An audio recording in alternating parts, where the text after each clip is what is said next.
अस्सलाम वालेकुम viewers, doctor Huma Chishti आपके साथ, vice president community of homeopaths Pakistan. आज की वीडियो विंटर्स के हवाले से है और हम बात करेंगे किडनीज़ के हवाले से, यानी आपके गुर्दों के हवाले से।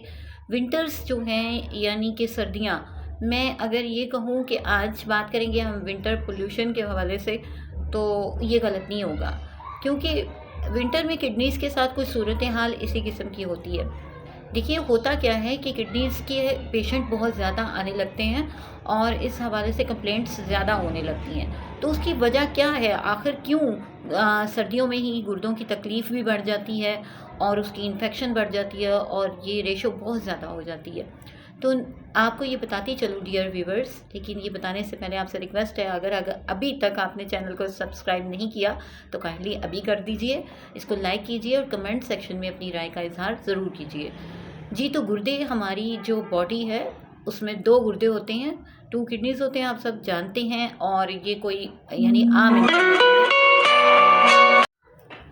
बताना ये चाहूँगी कि जो गुर्दे हैं उनका काम है फ़िल्ट्रेशन करना, हमारी बॉडी में से तमाम वो टॉक्सिन्स निकाल देना जो हमारे लिए तकलीफ़देह होते हैं, तमाम वो फासिद मादे निकाल देना जो हमारे लिए बीमारी का बायस होते हैं। तो इस हवाले से आपको बताना चाहूँगी कि ये जो गुर्दे हैं, विंटर में इनकी कारकर्दगी बहुत मुतासर होती है। सर्दियों में क्यों मुतासर होती है? होता क्या है कि पानी की मिकदार कम हो जाती है, ठीक है।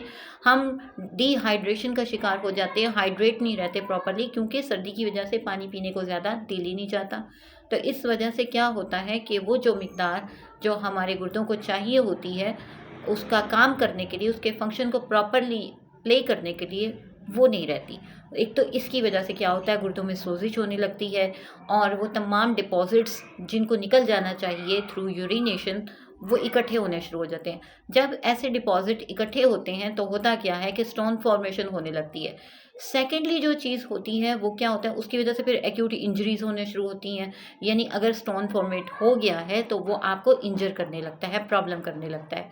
सेकेंडली क्या चीज़ है, डाइट। डाइट में क्या है कि कुछ चीज़ें ऐसी होती हैं जैसे कि सोडियम, सोडियम रिच जो फूड्स होती हैं और जिनमें नमक की मिकदार यानी ज़्यादा होती है, वो डिपॉजिट्स इकट्ठे होना शुरू हो जाते हैं जब आप पानी नहीं पीते हैं ज़्यादा, जब आपकी लैक ऑफ एक्सरसाइज होती है। यानी आपका काम है कि आप अपने आप को एक्टिव भी रखें ताकि वो तमाम चीज़ें जो आपके अंदर मौजूद हैं और उनको यूटिलाइज़ होना चाहिए, वो प्रॉपर्ली यूटिलाइज़ हों और आपके लिए तकलीफ़ का बायस ना बने। तो इस तरह की फ़ूड को आपने स्पेशली ये बताती चलूँ आपको, जैसे सार्डिन्स हैं, जैसे मछलियाँ जो आप टैंड और कैंड किस्म की खाते हैं, तो इस किस्म की जो खुराक है, वो प्रोसेस्ड जितनी भी फूड है, वो इसके लिए बहुत ज़्यादा तकलीफ़देह हो सकती है। इसके साथ ही साथ जो सबसे ज़्यादा अहम बात है जिसकी वजह से ऐसा होता है, क्योंकि आप जानना चाहते हैं कि ऐसा क्यों होता है, और डेफ़िनेटली इसका सॉल्यूशन भी मौजूद है। होम्योपैथिक में बेहतरीन अद्वियात मौजूद हैं जो इन्फ्लेमेशन को रिड्यूस करती हैं और तकलीफ़ में कमी का बायस बनती हैं, क्योंकि ये इन्फ्लेमेशन ही है, ये सोजिश ही है जो दर्द करती है गुर्दों में और उनकी कारकर्दगी को मुतासिर करती है। होता क्या है कि ये जो इन्फ्लेमेशन होती है, इसके हवाले से मैं बताना चाहूँगी कि जब स्वेटिंग होती है, स्वेटिंग अल्लाह ताला ने जो पसीना आने का निज़ाम बनाया है, सर्दियों में डेफ़िनेटली नहीं होता। और सर्दियों में फिर क्या होता है कि वो तमाम टॉक्सिन्स जो पसीने के ज़रिए अल्लाह ताला ने एक कुदरती अमल बनाया है कि पसीने के ज़रिए वो रिलीज़ कर जाते हैं। तो फिर ऐसा होता है कि जब पसीना आता ही नहीं तो वो हमारी बॉडी में डिपॉज़िट होना शुरू हो जाते हैं, और जब ये तमाम चीज़ें हमारी बॉडी में डिपॉज़िट होती हैं तो वो कहीं और नहीं जाती बल्कि उसका स्टोन बन जाता है, और स्टोन फॉर्मेशन जब होती है और फिर डेफ़िनेटली वो पथरियाँ बन जाती हैं, और जब आप पानी नहीं पीते तो वो फिर आपको तंग करती हैं। तो ये वो चीज़ है जो कि इसे मैं विंटर पॉल्यूशन कहूँगी, ठीक है।